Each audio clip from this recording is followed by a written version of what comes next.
Bienvenidos a Estudios de Derecho Procesal. En la sesión del día de hoy hablaremos del juramento estimatorio.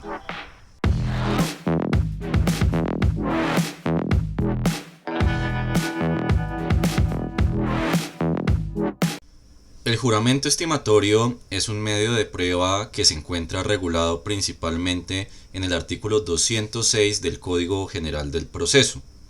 Tiene básicamente tres implicaciones: una implicación procedimental, otra probatoria y finalmente una pecuniaria. Iniciemos con la implicación procedimental. ¿Qué dice el artículo 206? Quien pretenda el reconocimiento de una indemnización, compensación, frutos o mejoras deberá indicarlo razonadamente bajo juramento. Si no se realiza el juramento estimatorio en la demanda y está solicitando el reconocimiento de una indemnización, frutos, mejoras o compensación, la consecuencia es que se va a inadmitir la demanda. Así lo establece además el artículo 90 del Código General del Proceso. ¿Qué queda excluido del juramento estimatorio? Cuando se busca el reconocimiento de perjuicios inmateriales. Recordemos que cuando hablamos de perjuicios hay una clasificación: perjuicios materiales por un lado y perjuicios inmateriales por otro. Los perjuicios materiales son el daño emergente y el lucro cesante. Los perjuicios inmateriales son el daño moral, el daño a la vida de relación, el daño a la salud, el daño a bienes y otros derechos constitucionalmente protegidos. Los perjuicios materiales, los primeros que mencioné, sí deben ser estimados bajo juramento estimatorio, mientras que el perjuicio inmaterial no se debe estimar bajo juramento. Ahora, no es simplemente establecer una cifra de daño emergente, qué sé yo, 120 millones de pesos y al final decir esta cifra la estimo bajo juramento. No, el artículo 206 señala que debe ser una estimación razonada. Es decir, en la demanda le debes explicar al juez de dónde salen esos 120 millones de daño emergente. No es necesario en ese momento aportar todas las pruebas, todas las facturas que nos lleven a esa suma de los 120 millones, pero al menos sí que haya una explicación, reitero, razonada.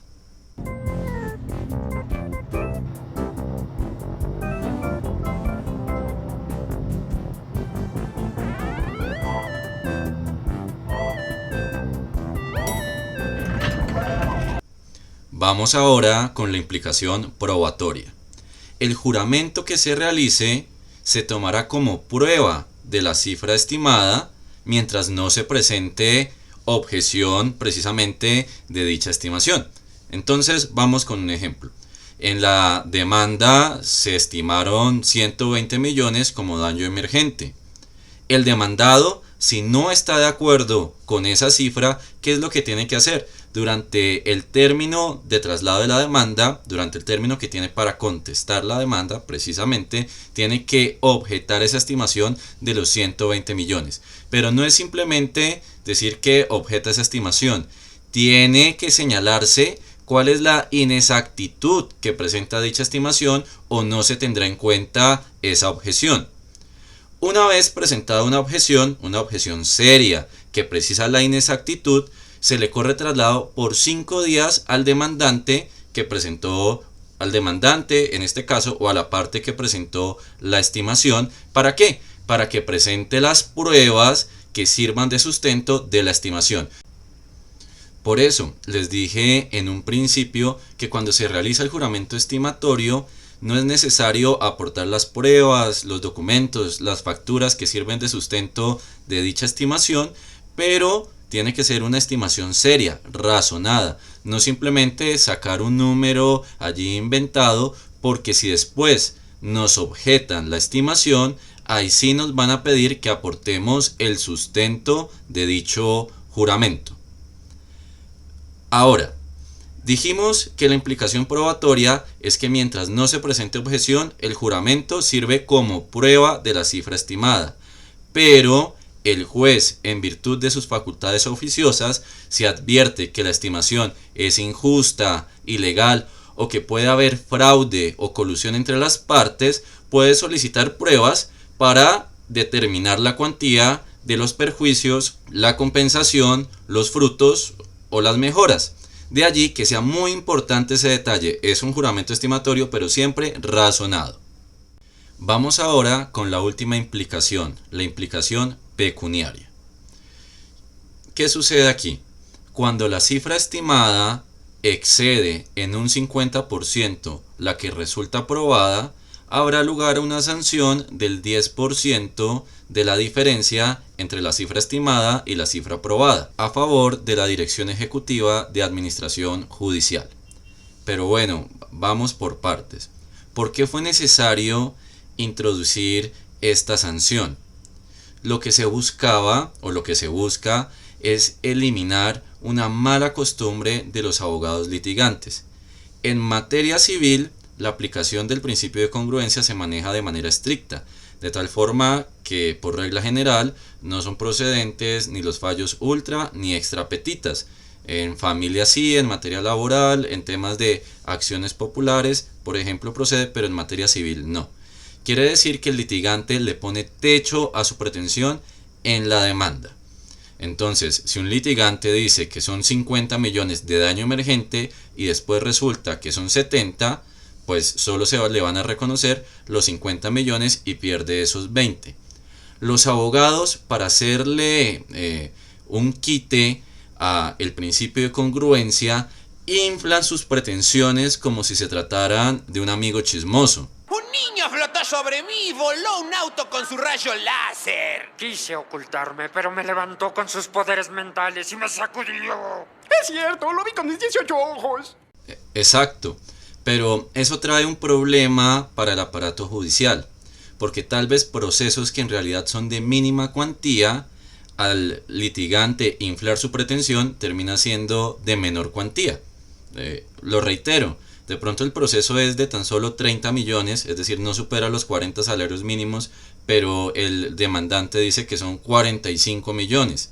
Ese proceso, que en principio era de única instancia, termina siendo un proceso que va a tener primera y eventualmente segunda instancia, ayudando a la congestión judicial. Para evitar eso, lo que busca este artículo 206 es decirle al litigante que no sea exagerado al momento de presentar sus pretensiones, sino que siempre haga un estudio razonado de lo que se va a pretender. Hagamos un ejercicio de la sanción que establece el artículo 206. Pensemos que la cifra estimada son 70 millones, pero al interior del proceso, ya luego de las audiencias del debate probatorio, el juez considera que lo que se probó son tan solo 30 millones de pesos. Se estimaron 70, pero se terminó probando solo 30 millones. 30 millones es el 100% de la cifra probada. A esa cifra la tenemos que aumentar en 50%. Entonces 30 millones más el 50% de 30 millones nos da 45 millones. En este caso, la cifra estimada de 70 millones es superior a la cifra probada aumentada en un 50%, es decir, es superior a los 45 millones. Por eso en este caso hay lugar a la sanción.